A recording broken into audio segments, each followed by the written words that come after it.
Boa noite, boa noite, boa noite, pessoal. 4 de junho de 2024, estamos aqui reunidos para fazermos a leitura bíblica novamente, mais um dia. Primeiro eu quero agradecer a companhia de todos vocês que estiveram comigo ontem. Quem acompanhou o vídeo que eu lancei ontem viu que papelão que eu fiz. Chorei igual uma criança, lendo o amado livro de Romanos. E uma experiência maravilhosa. Eu amo muito aquele livro e eu sempre aprendo coisas novas cada vez que eu leio. Quero convidar vocês a se inscreverem no meu canal, compartilhar o meu vídeo, dividirem com o máximo de pessoas que vocês puderem para poder me ajudar. E não se esqueçam de colocar nos comentários as intenções pelas quais vocês pedem uma intenção de oração. Estou aqui para orar, tanto por vocês quanto por todos nós, em nome de Jesus. Estamos tratando de vida real, vocês sabem que eu estou na minha casa, meu filho está aqui do meu lado jantando, me chamando. E eu estou aqui tentando equilibrar todos os pratinhos com a professora que dá 50 aulas por semana. Admito que não estou conseguindo fazer a oração do Santo Terço nesses últimos dias, tem sido dias muito cansativos e eu realmente não tenho conseguido fazer. Mas a minha intenção é conseguir voltar a fazer. Se Deus quiser, eu vou fazer isso ainda hoje mais tarde. Até lá, vamos para a leitura bíblica? Primeiro livro de hoje. Primeira Crônicas, capítulo de número 10. Eu disse que é número 1, mãe. Primeiro é no capítulo número 10. Mamãe vai ler agora e rezar, tá? Silêncio, por favor. É no capítulo 10. O suicídio de Saul. E aconteceu que em combate com os filisteus, os israelitas foram postos em fuga, e muitos caíram mortos no monte de Gilboa. Os filisteus perseguiram Saul e seus filhos, e mataram Jonatas, Abinadab e Malquizua, filhos de Saul. O combate foi ficando cada vez mais violento em torno de Saul, até que os flecheiros o alcançaram e o feriram gravemente. Então Saul ordenou ao seu escudeiro: tire sua espada e mate-me, senão sofrerei a vergonha de cair nas mãos desses incircuncisos. Mas o seu escudeiro estava apavorado e não quis fazê-lo. Saul, então, apanhou a própria espada e jogou-se sobre ela. Quando o escudeiro viu que Saul estava morto, jogou-se também sobre sua espada e morreu. Dessa maneira, Saul e seus 3 filhos morreram, e assim toda a descendência real. Quando os israelitas que habitavam no vale viram que o exército tinha fugido e que Saul e seus filhos estavam mortos, fugiram, abandonando suas cidades. Depois os filisteus foram ocupá-las. No dia seguinte, quando os filisteus foram saquear os mortos, encontraram Saul e seus filhos caídos no monte Gilboa. Cortaram a cabeça de Saul, pegaram suas armas e enviaram mensageiros por toda a terra dos filisteus, proclamando a notícia entre os seus ídolos e o seu povo. Expuseram suas armas num dos templos de seus deuses e penduraram sua cabeça no templo de Dagon. Quando os habitantes de Jabes de Gileade ficaram sabendo o que os filisteus haviam feito com Saul, os mais corajosos dentre eles foram e apanharam os corpos de Saul e de seus filhos e os levaram a Jabes. Lá sepultaram seus ossos sob a grande árvore e jejuaram por 7 dias. Saul morreu dessa forma porque foi infiel ao Senhor. Não foi obediente à palavra do Senhor e chegou a consultar uma médium em busca de orientação, em vez de consultar o Senhor. Por isso o Senhor o entregou à morte e deu o reino a Davi, filho de Jessé. Terminamos aqui o primeiro livro de Crônicas, vamos agora para o livro do profeta Isaías. Hoje nós iremos ler o capítulo 4, dia 4/6. Naquele dia, 7 mulheres agarrarão um homem e lhe dirão: nós mesmas providenciaremos nossa comida e nossas roupas. Apenas case-se conosco e livre-nos da vergonha de sermos solteiras. O renovo do Senhor. Naquele dia, o renovo do Senhor será belo e glorioso, e o fruto da terra será o orgulho e a glória dos sobreviventes de Israel. Os que forem deixados em Sião e ficarem em Jerusalém serão chamados santos. Todos os inscritos para viverem em Jerusalém. Quando o Senhor tiver lavado a impureza das mulheres de Sião e tiver limpado por meio de um espírito de julgamento e de um espírito de fogo o sangue derramado em Jerusalém, o Senhor criará sobre todo o monte Sião e sobre aqueles que se reunirem ali uma nuvem de dia e um clarão de fogo de noite. A glória tudo cobrirá, e será um abrigo e sombra para o calor do dia, refúgio e esconderijo contra a tempestade e a chuva.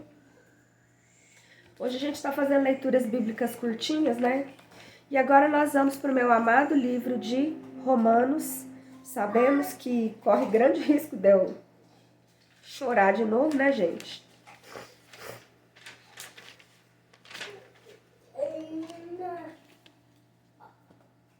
Mas se chorar, me deixa chorar, porque é um choro de uma felicidade incomensurável.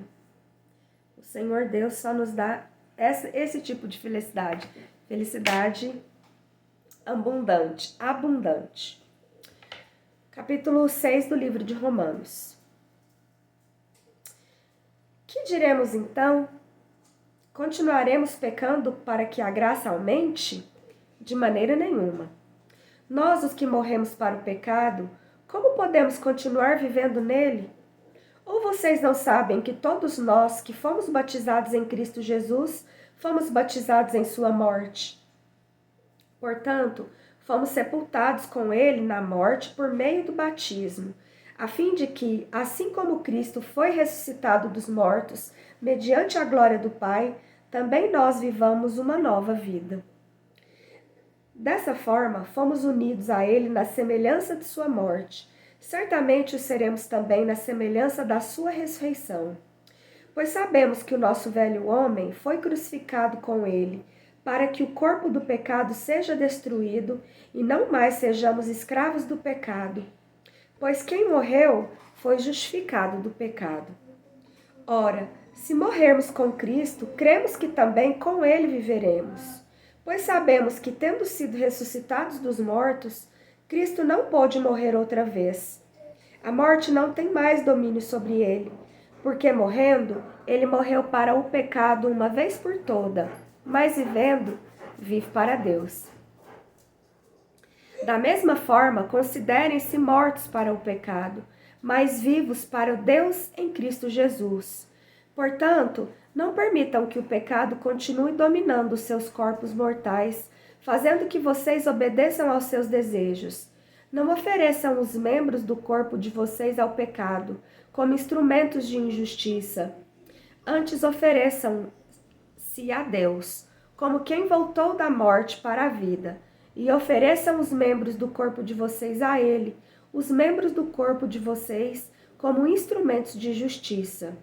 Pois o pecado não os dominará, porque vocês não estão debaixo da lei, mas debaixo da graça.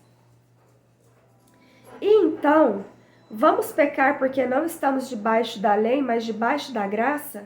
De maneira nenhuma. Não sabem que quando vocês se oferecem a alguém para lhe obedecer, como escravos, tornam-se escravos daquele a quem obedecem, escravos do pecado que leva à morte ou da obediência que leva à justiça? Mas graças a Deus, porque embora vocês tenham sido escravos do pecado, passaram a obedecer de coração a forma de ensino que lhes foi transmitida. Vocês foram libertados do pecado e tornaram-se escravos da justiça. Falo isso em termos humanos, por causa das suas limitações humanas. Assim como vocês oferecem os membros do seu corpo em escravidão à impureza e à maldade que leva à maldade, ofereçam-vos agora em escravidão à justiça que leva à santidade. Quando vocês eram escravos do pecado, estavam livres da justiça. Que fruto colheram então das coisas das quais vocês se envergonham? O fim delas é a morte, mas agora vocês foram libertados do pecado e se tornaram escravos de Deus. O fruto que colhem leva à santidade, e o seu fim é a vida eterna. Pois o salário do pecado é a morte, mas o dom gratuito de Deus é a vida eterna em Cristo Jesus, o nosso Senhor. Devemos buscar a santidade enquanto temos essa oportunidade de buscar por ela. Porque quando a gente estiver lá no reino dos céus, nada disso vai ter necessidade mais. Então nós temos que saber agradecer, buscar, viver uma vida o mais próximo a uma vida parecida com a de Jesus o possível. Para que a gente tenha o direito de alcançar a graça um pouquinho pelo nosso próprio mérito. Porque Deus entregou a vida dele por nós, pessoal. Vamos fazer uma oração para entregar esse dia? Senhor Jesus, nós te agradecemos por mais esse dia que nós vencemos. Te agradecemos a dádiva de termos saúde para corrermos atrás das nossas coisas. Te agradecemos a nossa independência de ir e vir, de falar, de ouvir, de pensar. Te agradecemos pelos nossos trabalhos que nos deram dignidade. Te agradecemos pelo alimento que não faltou à nossa mesa. Te agradecemos, Senhor Jesus, porque o Senhor permitiu que nós honrássemos os nossos compromissos com saúde, com dignidade, com alegria. Perdoa os nossos pecados que nós cometemos no dia de hoje, Jesus, e nos ensine a sermos pessoas melhores, cada dia mais parecidas com o Senhor, para que a gente já não viva mais uma vida de pecado, mas que o Senhor viva através de nós, com a sua misericórdia e a glória da sua vida. Pai, nos permita viver mais um dia amanhã, nos dê a oportunidade de fazermos uma vida diferente e de sermos capazes de nos entregarmos ao Senhor de corpo e alma e fazer o Senhor o centro da nossa vida. Venha fazer morada dentro da nossa casa, dos nossos lares. Ocupe todos os espaços vazios aqui, Senhor Jesus, para que o inimigo não seja capaz sequer de ver a nossa casa, a nossa família, os nossos planos.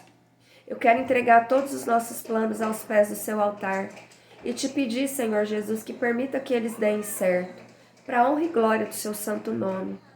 Em nome do Senhor Jesus. Amém. Bom, pessoal, é isso aí. Vídeo curtinho de hoje, mas fizemos a leitura dos nossos 3 textos bíblicos. Estou muito feliz. Muito obrigada. Acompanhe mais o vídeo. Esteja conosco amanhã novamente. Um beijo. Até amanhã. Tchau, tchau.